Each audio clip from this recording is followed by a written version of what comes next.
Boy, would it be nice if I was sitting here and on a Thursday, a couple weeks from now, and I got a text, confirm the appointment for tomorrow at noon if you want it. It'd be amazing to me.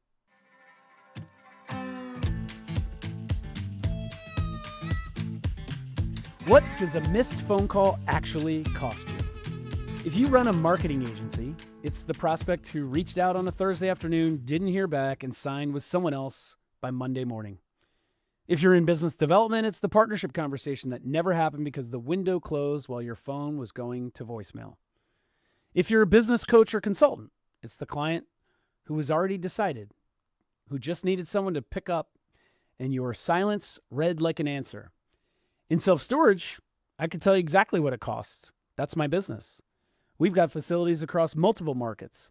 And when someone calls on a Saturday afternoon with a truck in their driveway and a unit to fill, that call is worth $800 to $1,200 to us in 1 year. Sometimes more when you factor in how long that customer stays. Miss that call, and that's not a missed call. That's a missed customer, one you'll never know you lost because they just went somewhere else and never came back. And look, it's not just calls anymore either. It's text messages, contact form submissions at 10 p.m.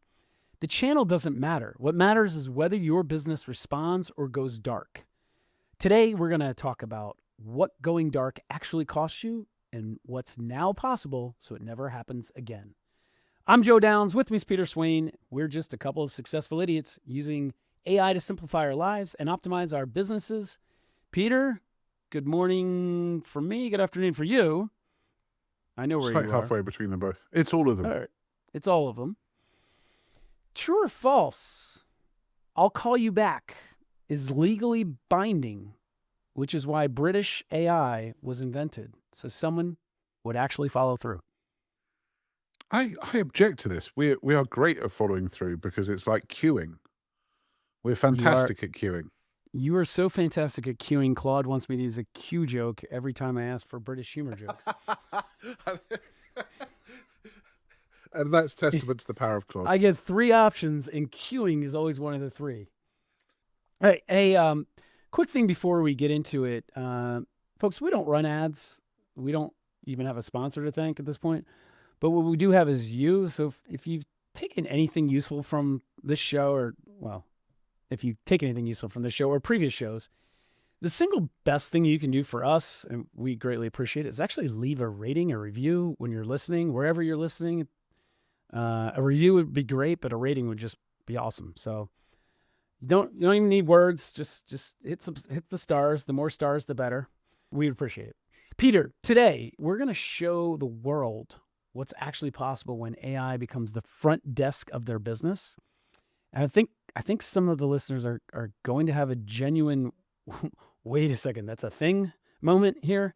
So I'm actually really, I'm intrigued about where this show is going to go today. But I want to start here because before we talk about what's possible, I think we need to sit with what's happening right now and really uncover it and unpack and acknowledge it, right? The pain that we're living through that we've been ignoring.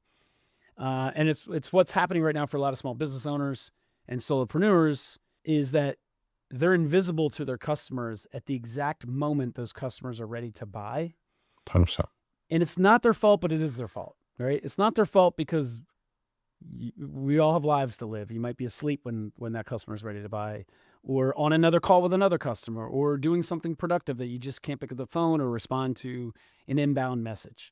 And that's what I mean. I don't mean they're invisible in some sort of abstract marketing sense. I mean, literally, the phone rings, nobody answers. The text comes in, like I said, 9 o'clock. Well, it's not their fault, but it is their responsibility.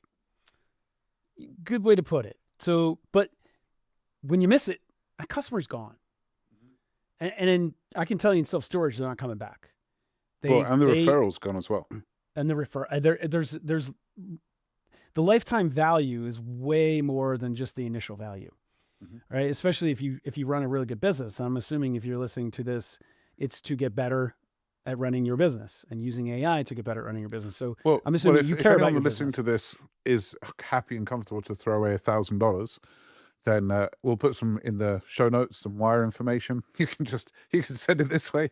Like if you don't want that, like because in any business, the lifetime value is at least $500, if not closer to $1,000.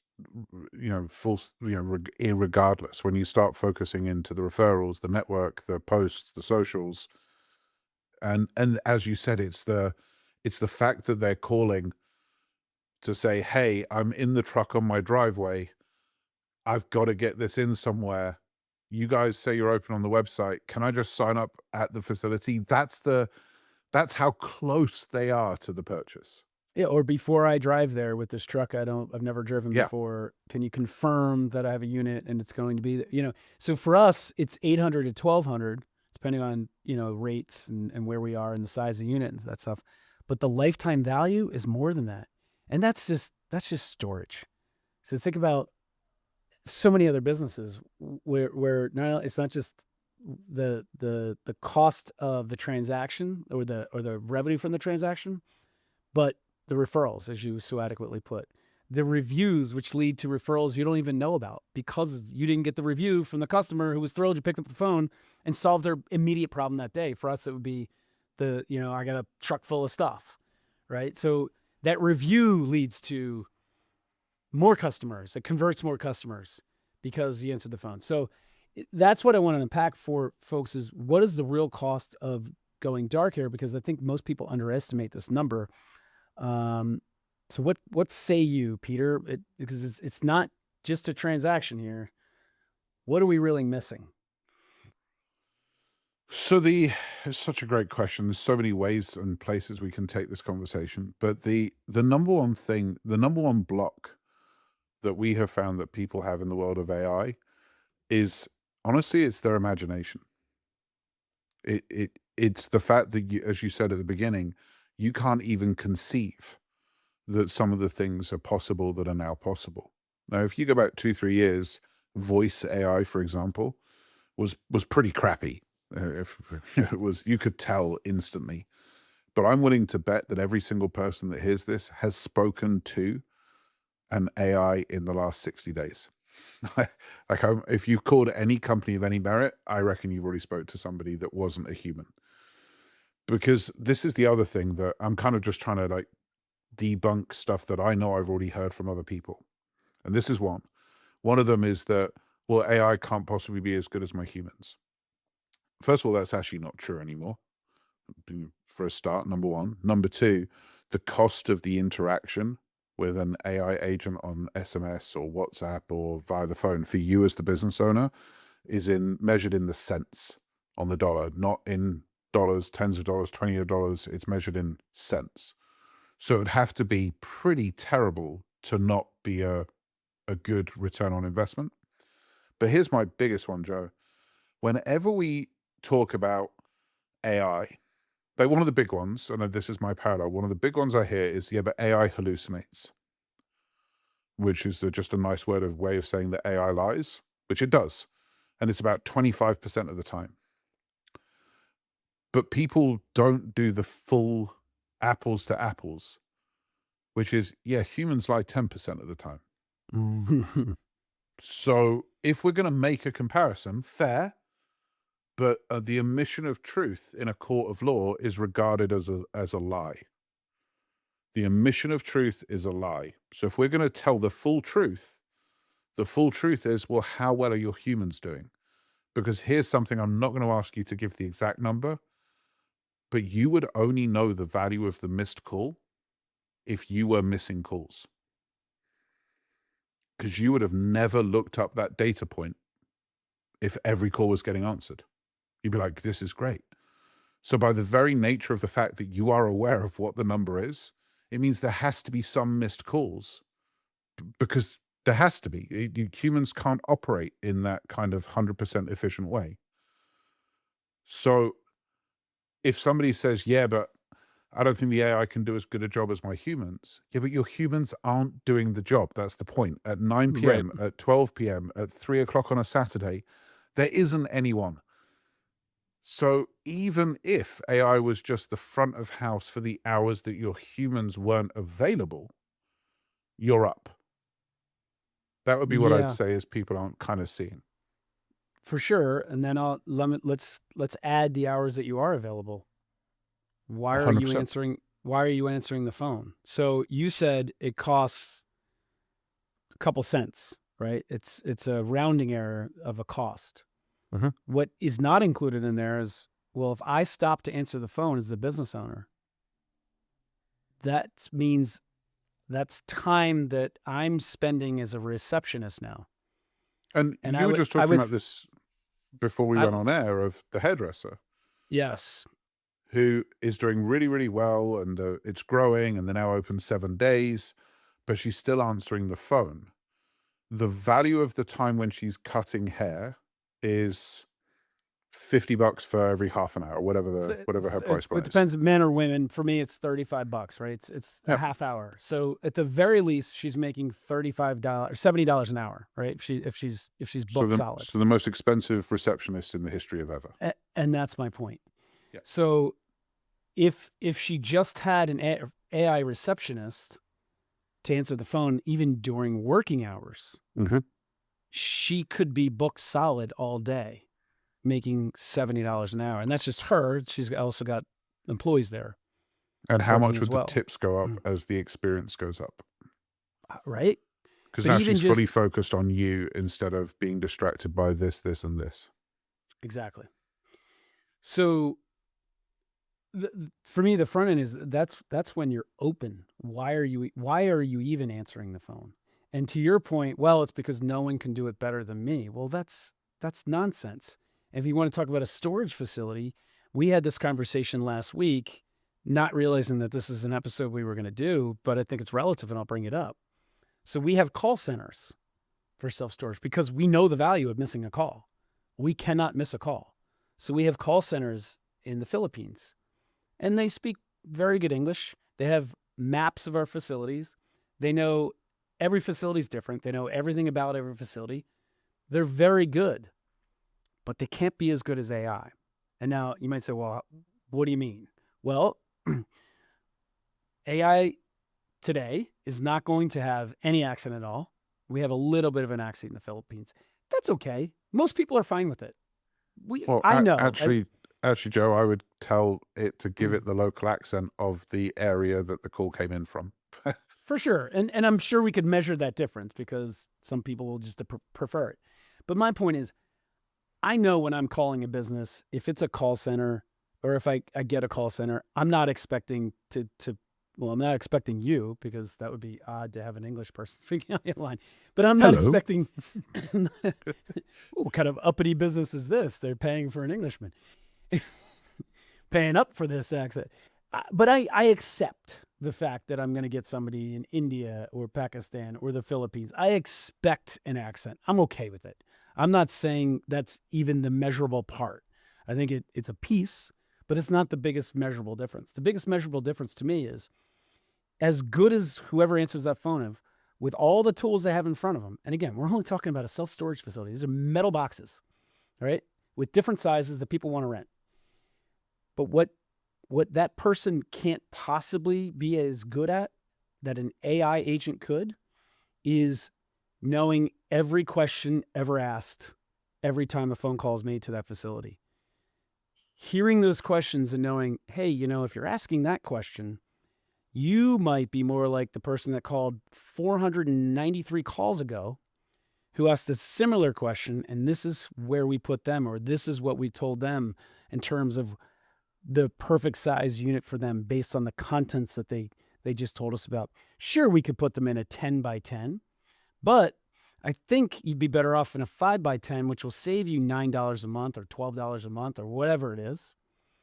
And they're happier because we didn't upsell them a bigger unit. I'm happier because I filled up a unit that's maybe a harder unit for me to fill up. I got a happy customer in there, and I've got the more expensive unit ready for the customer that needs that size. So when they do call, I'm not out of that size, sitting with the 5 by 10 open and a bunch of 10 by 10s filled with 5 by 10 worth of contents, right? That's one example of what an AI agent can do that a human being in the Philippines and India and Pakistan cannot do. AI doesn't have a bad day, right? They can't have just had something happen at home or with their kids or whatever, or they can't have just, they won't have just gotten off a call with an angry customer, still reeling from how did that person scream at me, that jerk, and put me in a bad mood. There's so many things that the AI agent can do better that the human can't. That in storage, we're not there yet, but it's coming. And that's just on the phone. What about text messages, SMS, contact forms that come in at 2 o'clock in the morning because I'm on the East Coast and it's only 11 p.m. on the West Coast? I'm not answering those, but wouldn't it be nice if you got a response immediately with everything you needed to know in that moment because you're in that moment to buy? We don't have humans for that. Now you could argue 100%. we could have people in the Philippines working around the clock for that, but they're still not going to be as good. So the other thing I'd also say is the reason that I was so excited when we kind of planned this episode is because right now there is an opportunity to accelerate above and beyond your competitors. Right now you can go, you know what, I'm going to be the hairdresser in Clark County that essentially can make a booking 24/7, 365. But there's the other thing, Joe, that you and I speak about quite regularly. This will become house stakes. Yeah. So if you don't get on this train, you can get on the train now and go, okay, well, how do we actually do that? And research more or listen to us more or call me or whatever, however it is that you pursue those next steps. Or you can go, you know what, this isn't for me. But you are going to make the decision that we're suggesting at some point in the future because you will not have an option. Or your Because competitor's making it for you. your customers will grow the expectation. It will no longer be optional to be able to take money at 4 o'clock in the morning. Right. And if you don't believe that, if there's doubt in what Peter just said, just look at how we get our goods delivered to us. Amazon and Walmart know they lose 25% of sales if you order something by 2 p.m. wherever you are that day and you don't get it the next day, or they can't promise it to you the next day. They're losing 25% of sales. Consumers are driving that behavior. This time next year, it'll be same day. Consumers are driving that behavior. We do expect it. You are right, Peter. We're the ones that are creating the expectations. So if your business is not set up to deliver immediate results while you're sleeping, your business is asleep, and your competitor's business, if they're listening, is not or won't be. Yeah, when Amazon, because obviously this has been the space I've been in for all my life now. When Jeff Bezos announced Amazon, he was laughed off stage. He was laughed off stage. When they invented the Kindle, people said, no one will ever buy that. Books are better. And I actually spoke to the inventor of the Kindle. And I was like, and I was the same. I was like, how can you tell me that I'm going to use this over a book? Books are better. They feel good. I like them. And he went, you're making an incorrect comparison. I'm like, okay, teach me. He's like, we're not competing with the book. We're competing with the process end to end of a book. We're competing with getting in the car to go to the mall, speaking to the 17-year-old respectfully knows nothing about you or these 10,000 books. So you're choosing based on a cover. We're competing against you then having one in the downstairs bathroom and one upstairs, and you can't actually get the right book at the right time. We're competing with you going on holiday and having to choose which book you take. That's what we're competing with. We're competing with the process of consuming a book. And I was like, he's right. Like, when I make that comparison, it's different. People laughed at Uber. I bought my last car sight unseen online. I bought a car online for £12,000. This isn't even in my show notes, but you just said something that I didn't think of. I pictured walking into a Barnes & Noble, or what was the other one? Oh, Borders. Yeah. Barnes & Noble is still around, by the way. Borders, long gone. But I'm picturing walking into a Barnes & Noble and talking to the 17-year-old clerk, whatever, store employee. And I'm picturing being in like a a hyper-specialized section. The way you might have been 50 years ago in a true old-fashioned bookstore with a bookstore owner who knows every book in that bookstore. You're not going to have the same level of conversation with the 17-year-old about which book to buy or which is the best book for this research project I'm doing or this, that, whatever, that you might have 50 years ago with the true bookstore owner, right? That the ability to have that is largely gone because those bookstore owners are, unfortunately, they were put out of business, probably by Amazon, right? That experience, and this, I'm using the bookstore experience to explain all experiences, I think. Think about, even if you have a receptionist. Now, maybe if you have walk-in traffic, you probably need a human being there. But if we're talking about phone calls or contact form inquiries or whatever, you're outsourcing. You, the business owner with all the knowledge, are outsourcing the booth, the vendor booth, the front of your business, everything your business is about, to the 17-year-old, regardless of the business. And in your example, it was at a Borders bookstore or a Barnes and Nobles. Now picture you're the hair salon, right? I got my haircut earlier today. We were talking about that experience. You're now outsourcing everything about that business, all the knowledge of that business, between customer and you, to someone who's not you. Mm-hmm. Wouldn't you be better off if the knowledge base of your business actually came from you? 100%. You want to book this hair appointment at this. No, I'm just a guy who needs clippers up the side and a little off the top, right? But if you're a woman who needs the right colors, and I don't know what women do with all the funky stuff in there with their hair. I don't even have hair anymore, barely. But you know what I mean. The information about the color, dye, this and that process. Do you really want to outsource that to a 17-year-old who doesn't, who's getting paid $12 an hour or whatever? Or do you want that information to know when the right time to get that appointment? You're going to want that appointment at night because the owner will be able to do it, and it's going to take longer, and she specializes in this or that. Well, what about just, hey, last time I see in the diary, last time you booked with Christy. Christy actually doesn't work Thursdays. You set an appointment on Thursday? Can we move you to another stylist? Or actually Christy is available on Friday morning, because it has not just infinite access to the generic records of the company, like the who, what, where, when. It also has personal full access to the person that's calling. So it can go, oh, okay. See, the other debunk I'd like to offer is people go, well, I don't want to speak to AI. Okay. I actually do understand that.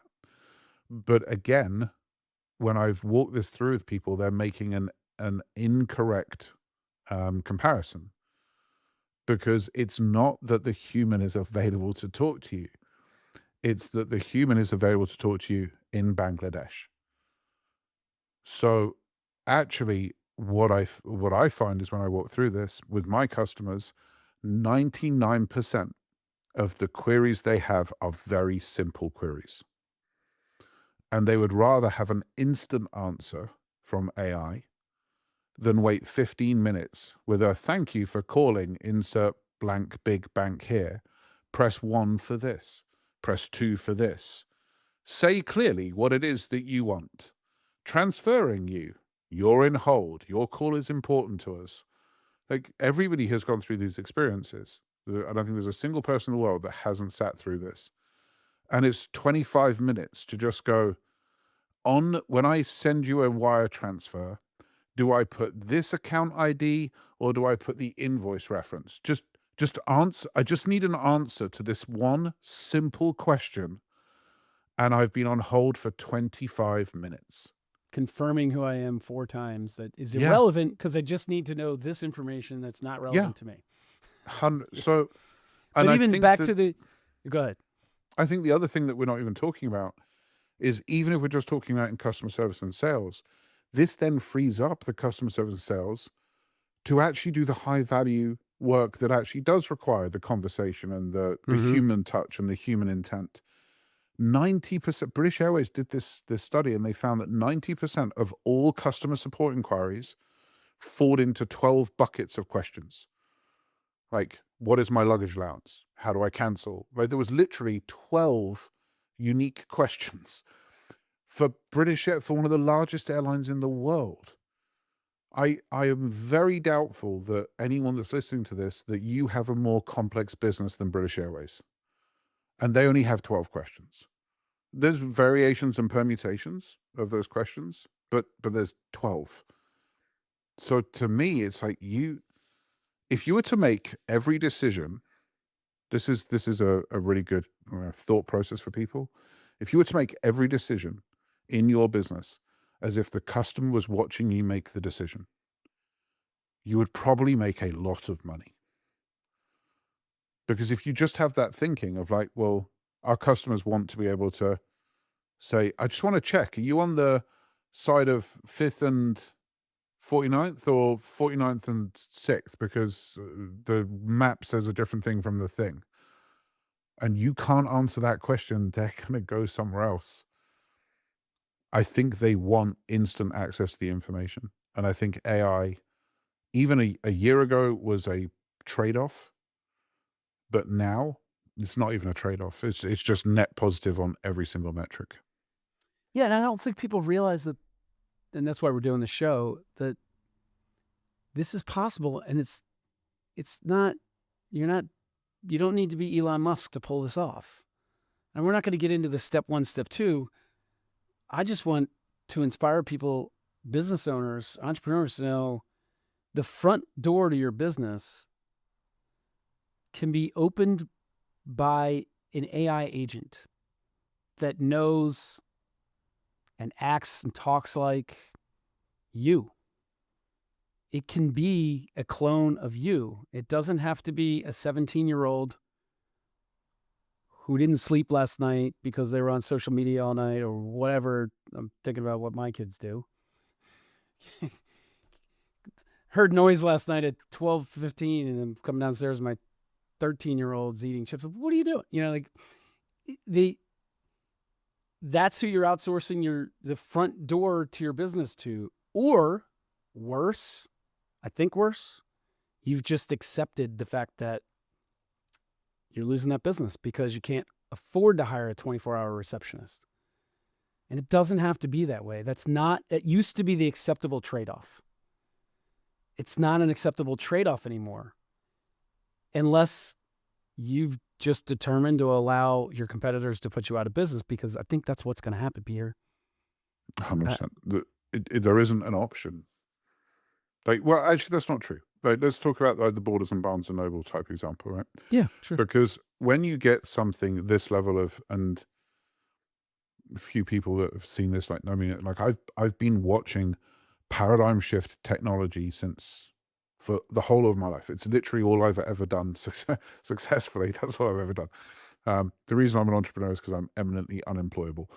But what I saw was it's the middle that gets removed, because Walmart is earning more money in the Amazon era than they were before, because their defensible advantage is that they have squeezed every single cent out of every single transaction.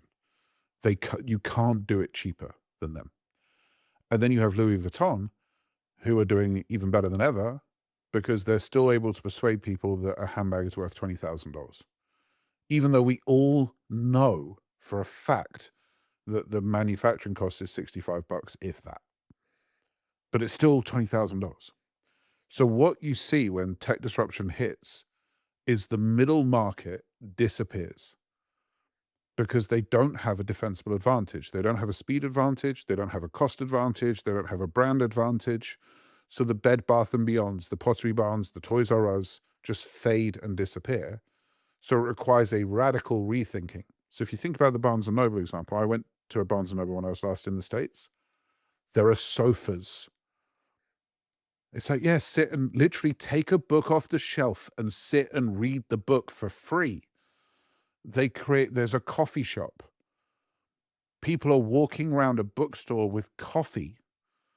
And they're hanging out like it's a mall. And I was like, this is crazy. But then I started thinking about it, going, hang on a second. If I was a parent in the States and my kids said they want to go and meet their mates at Barnes and Noble, I'm probably okay with that. That sounds like a wholesome environment. But it required a radical rethink from Barnes and Noble to say, we're not going to be a bookstore anymore. We're an entertainment venue that sells books. So in each of the web, then the mobile, everything gets reset because the speed of delivery becomes the absolute requirement. So if you're just, and I don't mean this to somebody listening as an insult, but if you're just a hairdresser, you're not going to survive with the $30, 30-minute clippers and back with all this chaos model. It just doesn't exist. Because, Joe, I heard you say something and it made me chuckle because I was thinking about a recent experience when you said, I guess if you have foot traffic, you need somebody to answer the door. And on the way back, I was driving, I took my kids out for the weekend. I was driving back and we stopped at a service station on the side of the motorway. There was a McDonald's and a KFC in the food mall.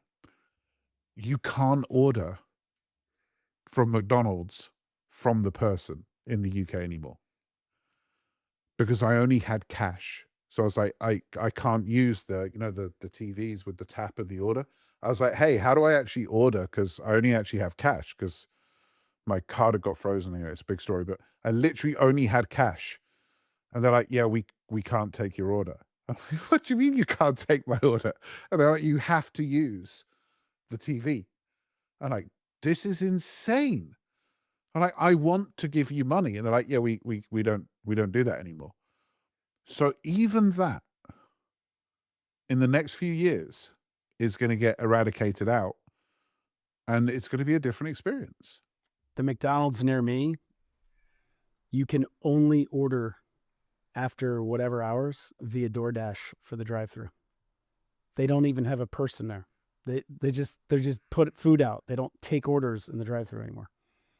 You know that 30% of DoorDash restaurants, it's just a fun little fact. I don't know if the statistic is true anymore, but 30% of DoorDash restaurants are what's called shadow kitchens. So they're like massive kitchens, and they will have 50 brands, and it's just a marketing play now. There isn't actually a restaurant anywhere. They have no front of house. We have a chain that popped up called Wonder that does that. So it's one location, multiple brands, and they have their own foods. And for anyone listening, I don't frequent McDonald's. That was for my kids late at night. But it's just all of these changes, and that's why I think one of the reasons we started the podcast. When it was web, these changes took a decade to come in. And when it was mobile, these changes took 3-4 years to come in. AI is a technology that works on itself. So we're not talking, hey, it's June 2026. You've got 3 years to get, on this train. It's like, no, you've got months. This is happening, and it's happening now. But it's not just, I don't want to just lean into the fear, because as we've been talking about, the advantages of it are so profound, because it's going to free you to do the thing you want to do, not the thing that you have to do in order to do the thing you want to do, which is freaking cool. On your Barnes and Noble example, I tangentially different. I kept thinking, so Barnes and Noble is now an experience, not just a transaction, right? If you want it to be. I kept thinking, so they've evolved. I kept thinking about the hairdresser as I was sitting there, and she would pause and go answer the phone. And I'm thinking, my goodness. And I know like the chains that you can go online and set your appointment and whatever. But I kept thinking for her, all these small businesses out there, it's not just even that the AI could answer the phone and set the appointment for me. It now has my phone number. It could text me next month and say, it's been 30 days. 2 slots open. 2 slots, right. I notice you like to come around noon on Fridays. I've got a slot open in an hour. It's been 2 weeks or 3 weeks. It can start to produce revenue for you, not just solve the inbound. It then takes on a life of its own to outbound. And this is just the hairdresser. Now think about that's a $35 transaction. She's making $70 an hour plus tip, right? Think about the much bigger transactions, recurring business, outbound. Boy, would it be nice if I'm like a 2 to 3 week guy on the haircut. I like to keep it tight. Boy, would it be nice if I was sitting here and on a Thursday, a couple weeks from now, and I got a text, confirm the appointment for tomorrow at noon if you want it. It'd be amazing to me. Instead, I have to stop, think about it, call, which means I'm not on a call or recording a podcast or something. Get her on the phone. Which times are going to work? Is 3 o'clock work? Is it 12? Can I move this meeting? Just lands in my lap. No, noon next Friday doesn't work. How about 2 o'clock? It just starts giving me options. I'm not on the phone with somebody. I don't want to be on the phone with somebody for this transaction. That's a waste of my time and theirs. And again, I'm only talking about a haircut right now. Think about your business that has much higher stakes than a haircut. 100%. It's profound when people start working through the loops. It's like, okay. So we've addressed the need. Can we walk? I don't want to get into step 1, step 2, Peter, because I think everybody's going to lose in that scenario. It's going to be hard to remember, and I don't want anyone to start and get frustrated. I just want you to know you can do it. It's possible. Yep. How should they find out on their own, short of going to peterswain.com and joining your mastermind or going on one of your free deep dives? How, which I'm not saying they should stop short of that. I encourage you all to do that. Before that, if I want to get a taste of how this could work, if whatever my business is, I'm in disbelief at this jerk, Joe Downs, and what he's saying to me. I think you're an idiot, not a jerk. Sorry, idiot. Successful idiots, not jerks. The idiot Joe Downs and the guy with the fancy British voice, if I'm still in disbelief that it won't work for my business, what's a simple exercise with my favorite AI tool that I could walk myself through? Yeah. I would, let me see if I just want to word it perfectly. I would open up ChatGPT, Claude, whatever it might be. And I would say, I've just listened to this podcast and these 2 idiots have told me that AI can handle my front of house. Starting with just my email, give me a step-by-step guide as if I'm a 6th grader. Simple. What do you mean start it with just my email? For inbound email traffic? Yes. So the reason I would like them to start this is, as you said, we want to see the possibility of what can happen. And what are called MCP Connect, technical phrase, but what the connectors are between ChatGPT, Claude, and email are very, very simple to set up, and something the average entrepreneur with some resilience could get through quite easily. When we start looking at SMS and WhatsApp and we start looking at voice, you're probably going to need to bring somebody in to get some help. The rewards are there, but you're still going to probably need to, that's going to be a bigger project. So don't go and try and get the whole win in one.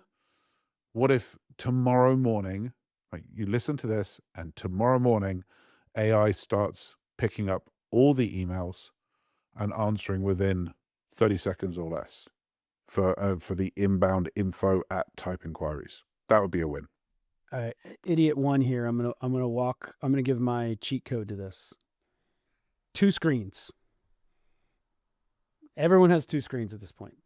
On one screen, you don't have to have 2 screens. It just makes it easier. On one screen, open up your AI favorite tool, Chat, Claude, whatever. On the other screen, open a second window, second AI browser window. You can even use Chat to be your instruction and Claude for what you do, for what you're going to connect. Doesn't matter. On one of them, ask, how do I connect my Gmail, my email, whatever it is, to insert favorite AI application, whether it's ChatGPT or Claude. It will give you step-by-step instructions. Treat me like a sixth grader. I will tell all of you, you don't even need it. This is just if you really don't believe us, open the 2 screens, get the step-by-step sixth grade instructions. It's not even that hard. It will walk you through it. You will be connected. And then from there, Peter, now that we're connected, what am I saying to the AI tool that is now connected to my email? Yeah, so I think it would be, okay, I have it connected. How do I get this to monitor these emails and answer the questions in the way I need it to be answered? So And again, just go step by step. Review similar emails I've received and how I've responded to them. It will tell you. It's going to say, hey, you need to upload a codex. And then it will, I'm almost willing to guarantee it will say, but I can go and scan your existing email if you want me to. And you're like, yeah, that would be good. And it comes back and says, got it. I've looked through all your emails that you've ever sent and ever received. And this is what I now understand. And how about things like, hey, am I missing any opportunities for emails I received? Is there, I'm trying to think of what I would say. Are there past opportunities I've missed on? Are there people I should be reaching back out to and following up with? So mine is obviously a slightly more advanced version, but I have an AI agent that every morning presents me with 5 opportunities that I've missed in the last 2 years. Every morning. Wait, say it again. It's I ask it for 5 fresh new opportunities from my email. Go and find me 5 brand new opportunities from my because I've had the same email account for 20 years. So I can literally say, just go and find me 5, and it will say, hey, you haven't connected with this person for 1.5 years. And they're doing some interesting stuff. I'm like, oh yeah, forgot about them. And then it will say, would you like me to craft the email? I'm like, yeah, that'd be good. So I'm not yet at the stage of automating it fully, but I'm probably a week, 2 weeks away from it, where I'm willing to just say, just cook, just find the 5 and just send the email. Yeah, I think people will have some trepidation about allowing it to just send. So start with step 1. Not that you should have trepidation. I just know you will. Step 1, get the win. Have it tell you what it's telling Peter. Hey, you this email from 2 years ago, probably a good time to follow up with them.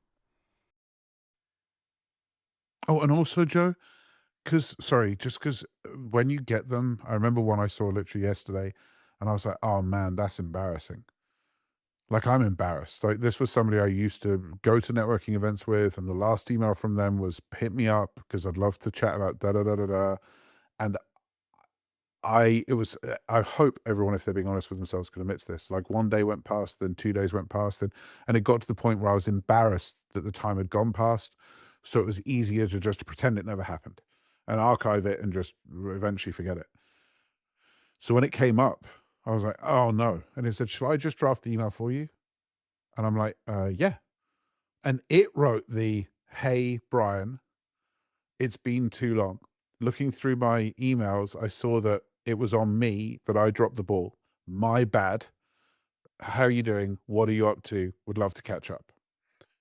Now, I would have never written that email because of the embarrassment. You know what a better email is? Hmm. Hey, Brian, this is Jet, Pete's AI assistant. Wait, Jet he clearly dropped the ball here. Yeah, but he's only human. He's only human. I've had to cut him some slack. I've had to add a disclaimer to my email because the other day, Jet replied to the school. They'd sent out it's the end of Olivia's just about to leave primary school, year 6 and going to year 7, and they sent out this Zoom, like it's a celebration thing. And it didn't have the Zoom link, and Jet replied to the school saying, "Hey, Mr. Insert Blank here. Jet, it did it literally as you said. Jet here, Pete's AI sidekick. It would help if you provide us the link." And I'm like, okay, we need to put some new rules in here, Jet. the British sarcasm that I love, and I'm really happy you have it. When it comes to the school, we need to dial that down a bit. It's really- but I've now added a footer on her emails that says P.S. an AI just replied to you. Welcome, isn't it wild? Welcome to the future. Like Right, because it's true. but seriously, for anyone listening, if you get to the point where you set that up, I actually think you should, first of all, you should disclose that it's the AI responding, I agree. but have some humility with it. Because if I got that email from you that said, "Hey, Pete dropped the ball. He's only human after all," I'd be like, "Huh, well, he's right. You know, Yep. we all make mistakes, right?" And then that awkwardness is diffused, and you actually have something to talk about in the next conversation when you I'm connect. glad we brought that up because it's actually one of my fundamental rules. Whenever I have AI either answering calls or making calls or answering texts, one of my in-house rules is that the AI identifies itself as an AI. What I have found is that humans, if they sense something is wrong, have a lack of trust. Whereas if you call, say, the storage, one of your storage facilities, it goes, "Hey, it's Lisa here. I'm one of the AI agents over at XYZ facility. Can I help you, or do I need to get you to one of my human counterparts?" People don't care because they No, just want to know, are you on the corner of 48 and 5th or 48 and 6th? They just want that answer. but they And want whether they're speaking authenticity, and they don't want to be 100%. lied to. Yeah, They don't want to, even if, like you said earlier, the omission of truth, right? You're better off disclosing it, telling them, offering the human. No one's going to take it unless it's really specialized. Like, I have to talk to the owner because I'm trapped inside the storage facility and I can't get out because the gate won't open. Okay, understood. But other than that, I think they're thrilled to just get quick answers 100%. without going through anything else. Every implementation we have seen and done, that has been the results. I couldn't agree more. I was excited about today's episode because I think it's so fundamental and basic. It's literally the front door to the business, and If AI you don't is get so this right, exciting. Yeah, we're coming up with ways to use it in so many other ways. But if the customer's not walking in the door because your door's closed, what are we optimizing for? oh, imagine the We sandwich got to shop. optimize the front door. We seem to love talking about sandwich shops, but it maybe says something about our waistlines. But imagine if the sandwich shop pinged you back and said, "Hey, you've ordered the same sandwich 5 days in a row. Do you want me to have it ready for you for 11:30?" You'd be like, "Yes, I do. Or I yeah, very much do." I noticed every Thursday you order X. Would you like it prepared for you this Thursday? Yeah, that'd be freaking Yes, amazing. yeah. And you've just secured the client who then didn't go, "Oh, I'll go to XYZ today." No, they're going back every single day. So you can Yeah. focus on your mustard. Would you like me to send you a text on Wednesday for your Thursday order? Yes, please. Yep. Or Thursday morning for your Thursday lunch? Yes, please. I And mean, if you're worried about DoorDash taking you out of business, this is how you win. way to lock up that customer every Thursday, right? Personalized service levels with AI efficiency is the answer to the Amazon problem, the Walmart problem, the DoorDash problem, the Uber problem. Joe, I was just remembered, I had a driver when I came across to, it was actually Dallas. And he gave me his card and said, "Listen, I know you can use Uber." He was an Uber driver. "I know you can use Uber, but literally, if you text me, I'll be there within 15 minutes. And so he's like, "So if you know you're going to leave, just give me a shout." Uh, And he had the water in the cooler and he had the phone charger. And he asked me the one question at the beginning. He's like, "Hey, listen, I don't mind either way. Do you want to chat or do you just want me to leave you be?" And on that occasion, I was like, I'd just flown in. I'm like, "No, just leave me be." It's like, "No problem. Water's there. There's some candy there. There's some wipes there. And there's a TV in the back of the thing." I'm like, and I called him back. I texted him and went, "Hey, can you pick me up?" And after the second day, I'm like, "Hey, are you available just on a day rate?" He's like, "Yeah." I'm like, "Fantastic." From Uber to $300 a day versus for that, because of thinking through those touches and that efficiency to make my experience the best experience he could make it. And that is available to the sandwich shop, to the hairdresser, to the dog grooming palace. You insert blank here. That is available. So true.